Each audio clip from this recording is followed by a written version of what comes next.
Oh, that's really oaty. Yes. I like it. Oh, you're gonna hear us drinking. Very good.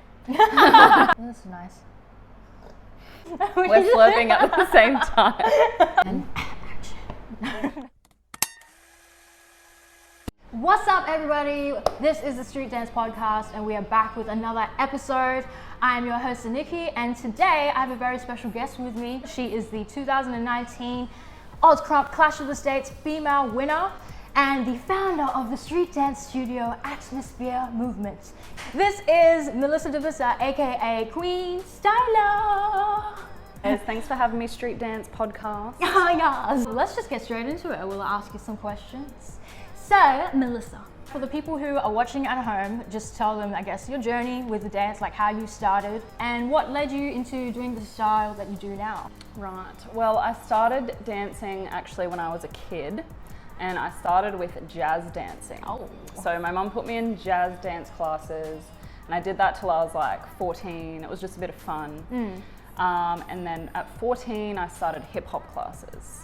And that's when I started falling in love with street dance, and I kept going to lots of classes, and I did it in high school. I did competitions, like the remix, if anyone remembers the remix. Yes. I did Bring It On as well, and I was actually the dance troupe captain. Oh, okay. So yes, I did it in high school, and then I moved on to Mad Dance House as I got a bit older. And that is kind of what brought me onto Crump, because I used to walk past the Crump class and I'd be like, oh, that looks scary. Not gonna try that. And then one day I was like, you know what, maybe I will. This looks like a good challenge. And then I actually loved it, and I kept going back. It was AB's Crump class, Twin Street, AKA Alleyway. Yeah, he's pretty sick.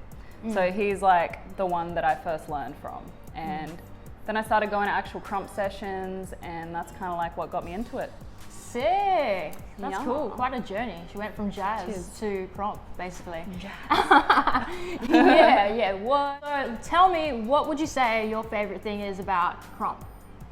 My favorite thing about Crump is probably just that it's a challenge. So I like that it's physically challenging, and it's mentally challenging as well. And I just find that it challenges you to really be yourself and find yourself as a person and as a dancer. So ever since I started crumping, I've learned how to move my whole body and just learned so much about myself. So true. That's yeah. awesome. That's really cool. So with your dance at the moment, with Crump at the moment, or even just dance in general, what would you say is inspiring you at the moment? What's your inspiration?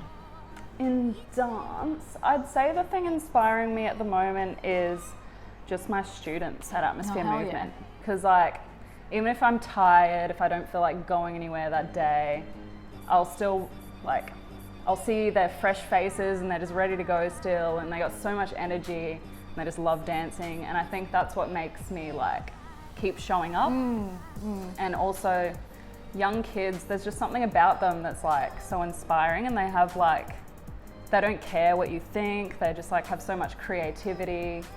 And I think that's what really inspires me the most. Yeah, that's awesome. Speaking of Atmosphere Movement, I want to know, so for all of you that don't know, it's a street dance studio that Melissa created. I did mention that in the beginning. But I want to know what inspired you to create Atmosphere Movement. Yes, well, it's good that you asked that because when I was a little girl, I actually always wanted to be a dance teacher.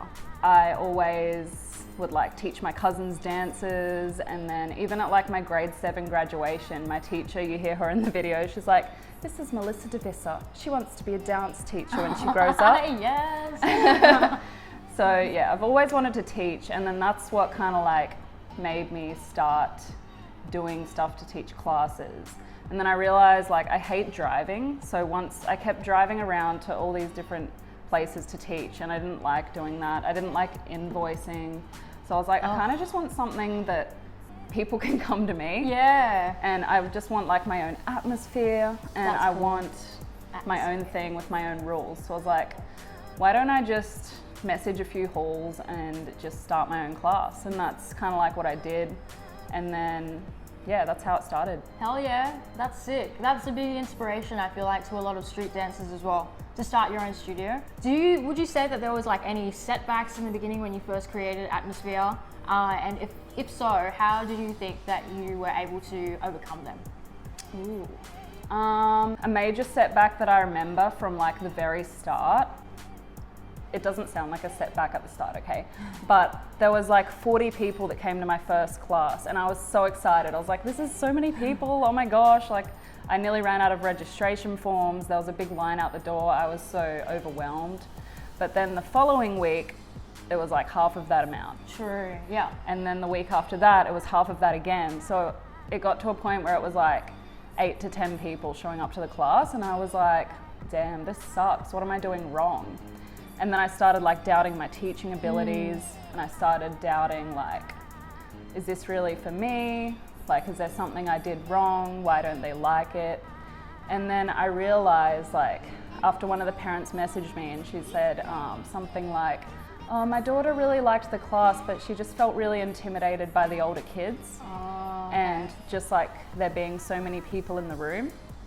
So I was like, well, there's so many other factors it could be. It might not be my teaching. It might be that there's older kids or like the dance was too hard for that age. So I was like, why don't I just split it up into 2 different age groups? And then that's like what got me past that obstacle, because there was like the easier dance for the younger kids and the harder dance for the older kids. And that's like worked for me. So it's all good now. Cool, that's awesome.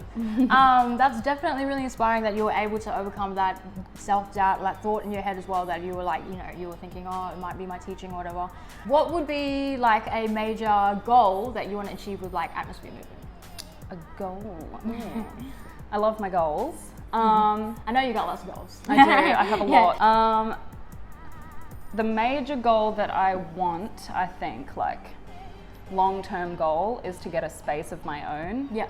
So like a studio where I can create my own atmosphere. It's not like St. Catherine's Church's atmosphere. It's like my own atmosphere, and it's not like partially a church or partially somebody else's space. I just want it to be like our own atmosphere that we can create together type thing. And then like ultimately, this is like my goal. If I could wave a magic wand, I would have like a big building and it would have different levels. So bottom level would be like a dance studio, well, a bunch of dance studios, and then next level would be a wellness studio. Oh yes! Because dancers, we gotta look after our mind, body and soul. That's so cool, yeah. And then next level would be like a music studio. Hell yeah. So that we could have like creating our own beats for competitions and all that stuff. And then the next level would be maybe a theatre. Hell yeah. So we can hold our own shows in our own space. And then the top level, of course, would be a beer garden, because love to party. Yes. And we could hold dance events up there. And one of my values is community. So that could be like a space where we could all get together and just hang out. Oh, I love that. So yeah. Yeah. Because I remember once you telling me about the meaning behind the word Atmosphere Movement, like why you created that name. Did you want to explain how you came up with that name, Atmosphere Movement? Yes. So the name Atmosphere, my auntie actually thought of that. Oh, okay. She was like, you know what, atmosphere sounds kind of cool. And I was like, that actually resonates with me, because I always wanted to like create my own atmosphere. And then I named it Atmosphere Movement because I want to travel the world, so it could be like an atmosphere that moves. So like if I wanted to take Atmosphere Movement somewhere else, then I could. But also I want it to have like a space to call home, which is why I want a studio as well. So yeah, that's pretty much where the name came from. Cool. So what advice would you give to people out there who are wanting to start like their own business or their own dance studio or something of their own? What advice would you give to them? I'd give them this quote that I kind of like always read to myself when I'm feeling not motivated. So if I have like an idea, I always think of this quote. You might have heard it before, but it's, a journey of 1,000 miles begins with a single step. Ooh, yes. And for me, that single step was to message some halls. Yeah. And then it leads to the next step, next step, next step, and then you're on your way. Hell yeah. Yeah. It all begins with that first step. Yes. So take that step. Take that step. Yeah. Do it. Do it. And what would you say your definition of success would look like for a street dancer? Ooh, that's a hard one. It is a hard one. I ask everyone this question. Because Yeah. everyone's got such a different perspective. So There's so many different yeah, ways you could be successful. exactly. In life, for me, success is just like to be happy. So if I was to put that into street dance, I'd say like there's definitely a stigma around dance and like success being winning and trophies and being the best. Accolades. But I think it's also successful just to like find your way of dancing and being happy. So like if you just go to sessions and ciphers and throw down and you go home feeling happier than you did before, then that's success to me. Ooh. Yes, I like that. Do you have any tips or advice for people who are, for like the next generation of dancers, people who are like maybe just starting out? I would say just like find the balance between being humble and being confident. That's like a major one, because you don't want to be cocky, but you also don't want to be too humble where you're throwing opportunities away, because I've been through that before and that sucks. Yeah. And the second thing is don't compare yourself to other dancers.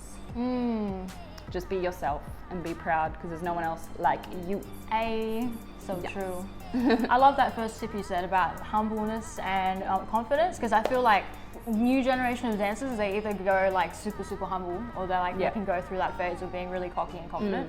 Yeah, so that's a really good tip to have that balance between humbleness and confidence. I like that. Do you have any final thoughts and a final message you want to give to anybody out there? Final words you want to say? Stay buck. Hey, no. yeah, what? Get buck.